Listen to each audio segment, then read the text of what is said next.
Use 50 fans. Look at this. We've got a Taylor Swift moment. Oh, watch out. Not everybody likes the claws, Mr. Claus. But some of us might still. I don't know. Santa Claus. Whoa, bumpy ride. So anyway, hey, it's a fun day. Last Christmas, I gave you my heart. And then you just gave it away like that. Oh my gosh. This year, I'm gonna give it to someone special. So anyway, I'm just on my way to get rid of the Emax Easy Pilot. Emax Easy Pilot is one of the coolest new things that you can get on the market today if you want to get into FPV. Sadly, mine came in, remember the ladybug thing? Yeah. The one that I got had some issues, some serious issues. And the issues were that no matter what I did, and I tried everything I possibly could, I went to the Emax original YouTube channel to check if they had any information on how to fix stuff. So I went through that. I got some really useful help from Captain Drone. So I tried everything. So I don't think there's anything else that I could have done to get it to work any better than it was working now. So at that point, you have to sort of give up, because what else are you going to do, right? So what was going on with the Emax Easy Pilot was all the components on their own were fantastic. So the remote was very easy to use, love it. The batteries it came with, fantastic. Love the Emax batteries, very good. I love the propellers that come with the Emax. The camera looked really cool. It has some really nice features in it. It looks good. When you look through the camera, it's not low quality, it's high quality. It looks great. So everything was perfect. Then you could fly the drone, but not with the goggles. So you could fly the drone. I got it to fly through a balloon with a 0 on it, which is, it wasn't even like, let's say, it was about a foot height size and then less than a foot the other way. So that was the only amount of space that you had to go through that thing, and you could do it even under quite windy conditions. So I tried it outdoors. It was beautiful. So why am I returning it, right? The reason why I'm returning it was because the second you turned on the remote had interference with the goggles. And although I tried to change out all kinds of different channels, I even what do you call it when you it's not called unlocked it, broke it, I don't know, unlocked it, maybe it's unlocked it. Sometimes you can unlock phones. You can unlock extra signals in the system, even those that are not, you're not supposed to be able to unlock unless you have like a pilot's degree or something like that.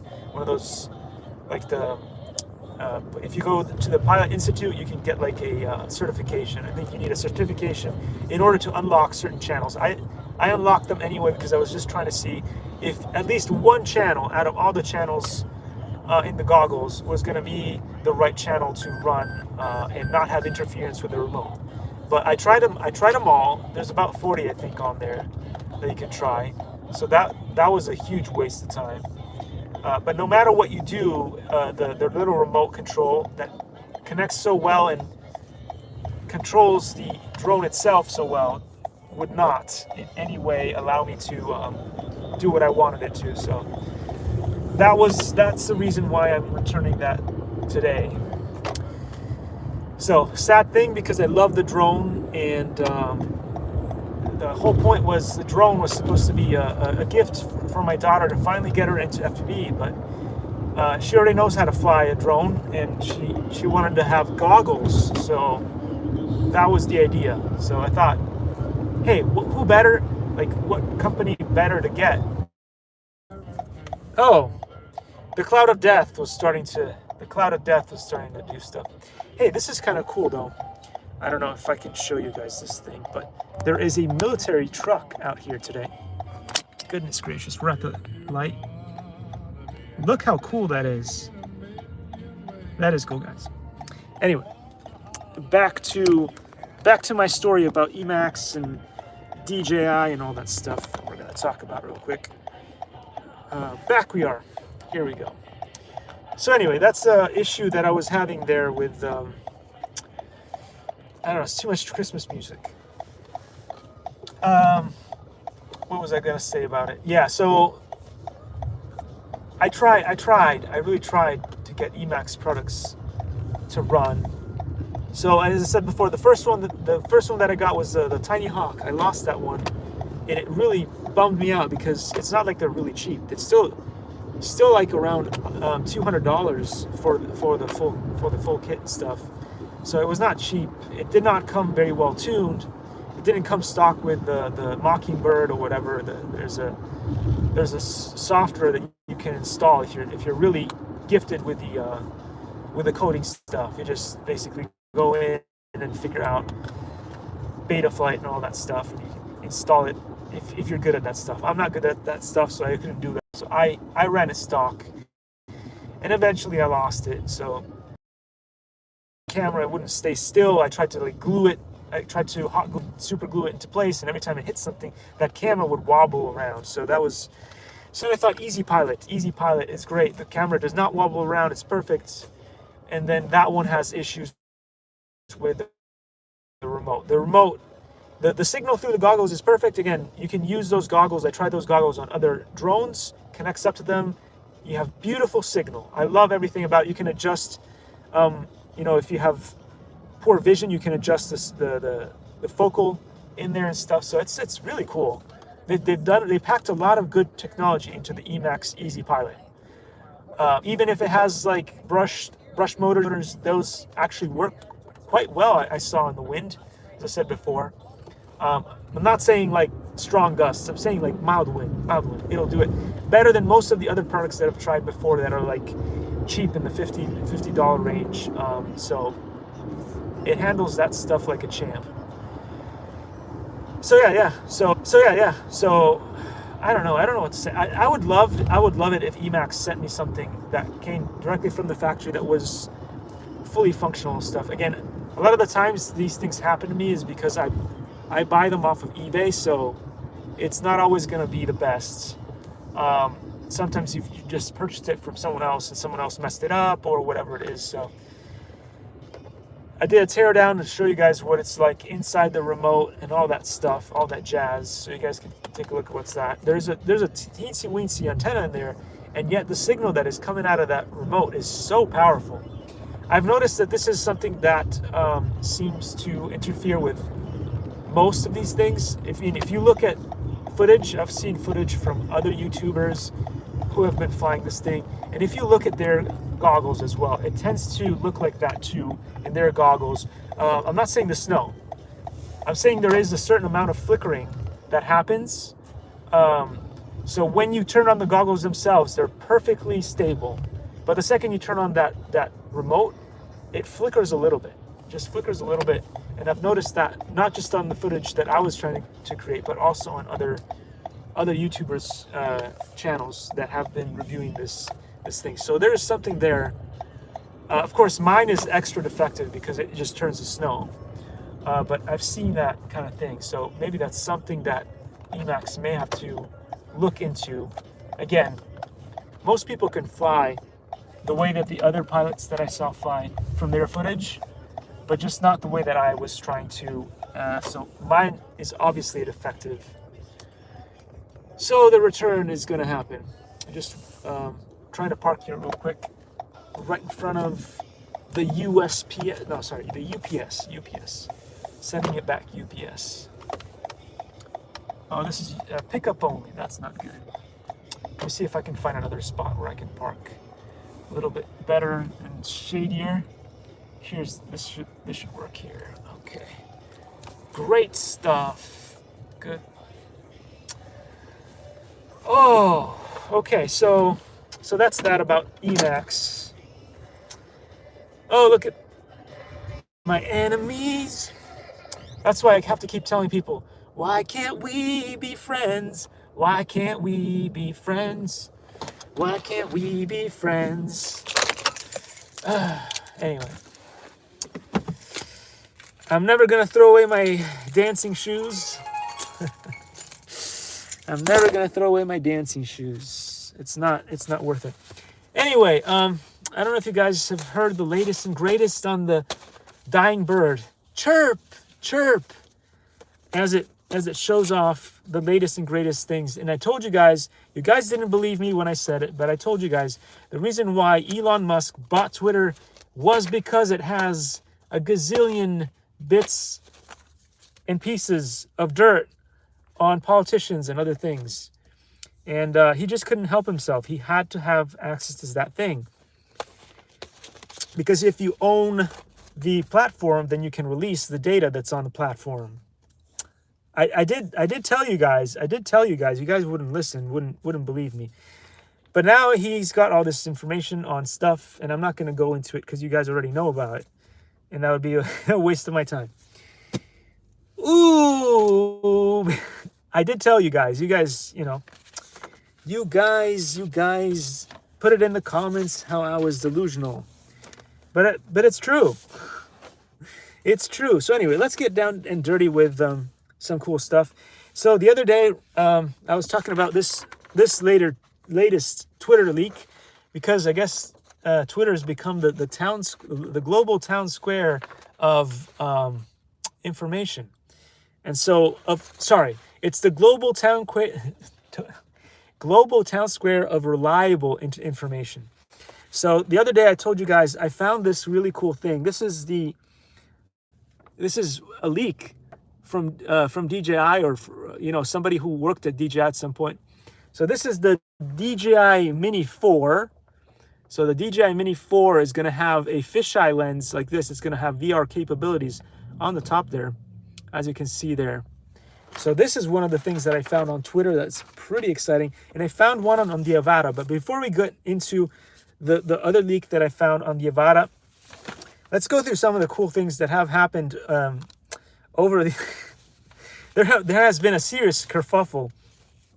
There has been a serious kerfuffle over the Avata. So just in case you guys don't know what the Avata is and the DJI FPV is, here they are. These are the two drones that we're talking about. The Avata, or the Avata. The Avata. If you go on Amazon, you will find a video of some people who are describing the Avata, and they call it the Avata. It is the Avata.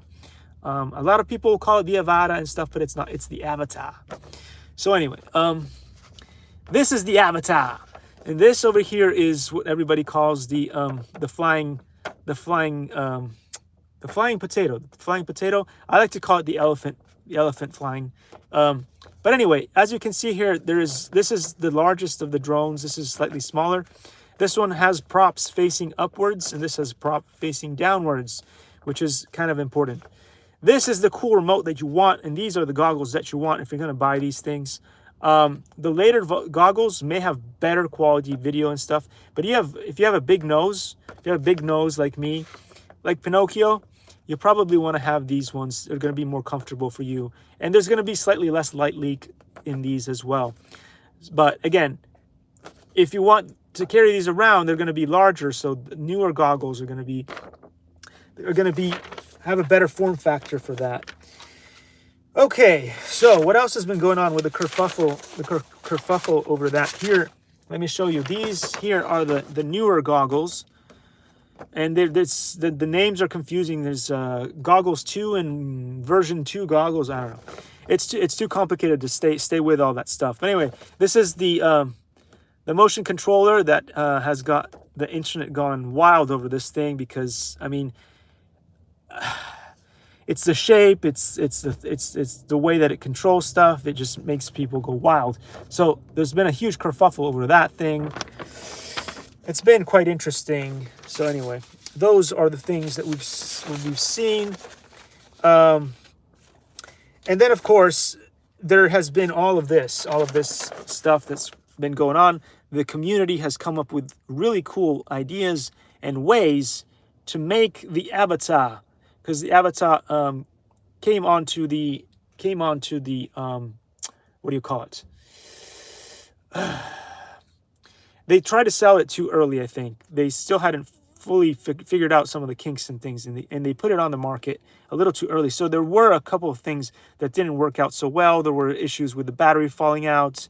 So Original Dobo made this really cool thing here. So I would strongly suggest you guys, if you are going to buy the Avata, to buy, at the very least, you want to have the jock strap, because if this thing does hit the ground at some point, the battery could flop out. Other thing that I would strongly suggest you guys get is these, the ribbed riders. Ribbed riders, they go around the external part of your prop guards, and they are very supple. They will absorb a lot of the hits. So, and also they're very bright. There's different colors that you can get, blue. My favorite is yellow, so you guys should probably get those. You can see them very far away, so if you lose your drone, you can get that. And all kinds of cool stuff has been going on here. Various channels that have been helping out. They even came up with the idea of changing out the motors to make them more powerful and stuff, because there was a issue with the drone falling out of the sky. I don't know if it was just bad. I'm going to say that it's probably because the pilots were used to flying the big potato. Let me see if I can show you guys the big potato here. I think most people came from this drone, flying this drone, and then they went to this one. And they were thinking that if you could fly this one and fly in the way that this style that you were flying with this, you could do it the same here. But they didn't understand that props facing downwards is going to be a problem in certain situations. And so there was a huge kerfuffle over that. And mostly I would think it's just down to poor piloting errors and stuff. So anyway, so then if you're thinking about what could be an alternative to the Avata, you could go for this thing here. Rotor Riot has a ready-to-fly kit. It will not have this special camera like this that will tilt up and down, but it is still a really good camera that you get in there. There's an air unit that you could have in there. And so the Rotor Riot is a good, again, this is props up.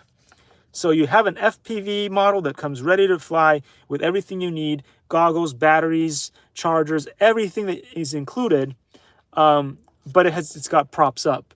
And when you have props up, you will not experience the tumble, even if you fly it like a potato. So that's that. So this is finally the leak that I found. This is the final leak that I found on Twitter. Again, this was up on Twitter and then it disappeared again. I don't know who showed this or who put this up, but this is the latest leak of the Avata Generation 2. So here, this is just a normal Avata rear. I guess they probably wanted to show you how it would differ from the original. So this is what the current Avata looks like right now. And below here is the new and updated version of the Avata. And they seem to have leaked two different possibilities. I don't know which one is going to be. I think this one is more likely to be what turns out to be the case. Because this one is a little bit strange. I mean, it feels like they flattened it too much. So maybe this is not going to be the one that actually goes on the market. Maybe this was just a concept design. This one, as you can see here, is very similar to the original Avata. So this is what is currently being sold. But this could be the Generation 2 of the Avata. You can notice right here that they have pushed out the motors a little bit further out like this. So the form factor may be a little bit wider than the current Avata that is on the market today. And because you can see, like, the motors, these were the motors here, and here. And they've been pushed out a little bit further out, it would seem. As well as you can see here, the battery seems to have been pushed down, lowering that center of gravity a little bit. The sensors are the same. As you can see here, the sensors will probably stay the same. So the motors, though, have been flipped. So they're props up now. I think maybe DJI understood that was a serious issue there. And if you go back on the history, most of the DJI products, as well as most of the competitors, they tend to have props up for most of their camera drones, including the FPV as you guys have seen in the other picture before, the FPV, the potato jet the potato jet here, that also had props up, as you can see here. So what I'm thinking is they realized that that was a stupid idea to have props facing down. So the Generation 2 Avata might have props facing up, which will make the drone more stable and will completely relieve them of that tumble issue that everybody had a kerfuffle over. Over here, you can see this is the new DJI Avata from the top view, and you can see that the props are completely open, and it has been sort of, it's going to be wider than the original a little bit, so the form factor won't be as, you know, narrow and small, but I have a strong feeling that it will be way more stable in the air. So that's what I'm thinking. That's what I'm thinking the Avata 2 is going to look like. It may or may not be underneath 250 grams, but it could be, because, as I said before, they have been trending this way. If you study the history of the DJI FPV that they've been coming out, this was about 800 grams. This Avata is around 400 grams. So it would make a lot of sense that the next version of the Avata might have slightly smaller motors. I mean, I don't know if they're going to continue on with the 5 bladed props or not. I don't know. But it looks like that might be the case, that they may be making it under 250 grams. Who knows? They have a new air unit which is a little bit lighter, I would imagine. So there's a chance that they might be able to pull it off with maybe a slightly smaller battery. Who knows? Who knows? But anyway, this is kind of cool. Again, it was leaked on Twitter, the global town square of accurate information. So yeah, I thought I'd share this with you guys because I don't think anyone else has seen this information yet. So there's a possibility that the Avata Generation 2 will have props facing up. The motors may be further out in order to create a more stable flight, as you can see here. And most of the rest seems to be pretty much the same. I'm going to go with guessing that they're going to not have the problem with the micro SD card being set somewhere in there. I think they probably fixed that too in the latest Avata. But you know, anyway, I don't know how this whoever this is that leaks these things out is pretty on top of this stuff. So anyway, I thought I'd show this to you guys. Have a great weekend. I'm not sure if I'm going to be able to do live streams tomorrow, but look at that. I'm going to go and return that emax. But until then, again, thanks for watching, and I'm going to leave you with this nice image of the Avata Generation 2. And I'm not sure if you guys got to watch, but the latest is it B-21 Raider bomber has been created. And if you guys haven't seen that video, you should go check it out. There's a live stream from yesterday that was pretty interesting. I watched it live. So anyway, with that, have a great weekend, guys. Hope you guys find this information helpful. And yeah, this is the latest leak from the Avata. They've been throwing out these leaks so ahead of time. Anyway, take care, guys. Have a good one.